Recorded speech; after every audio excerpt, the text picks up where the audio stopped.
बिस्मिल्लाहिर्रहमानिर्रहीम। घर में खौसा बना था और मैं खा रहा था। मेरी प्लेट ही है, मुझसे कहा नहीं गया कि आपको दिखाए उधर, तो मैं सोच रहा हूँ एक प्लेट बनाने के बाद आपको दिखा दूँ खौसा होता क्या है। ये जनाब नूडल्स है, बॉइल्ड नूडल्स है, और ये है कड़ी।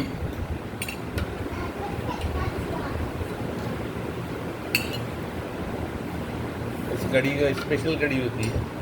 और ये जनाब आली चिकन है। इसके लवाजमात में लाल प्याज भुनी हुई, थोड़े से लहसुन भुने हुए, हरी मिर्चें, नींबू,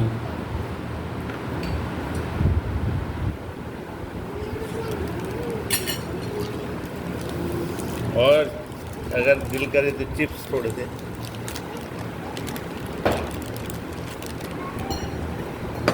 चिप्स चिप्स दूसरे भी डाले जा सकते हैं, पोटैटो चिप्स भी डाले जा सकते हैं।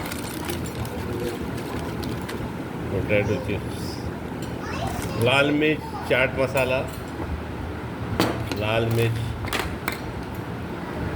साबुत लाल मिर्च। इंशाल्लाह उसकी रेसिपी मैं लिखूँगा।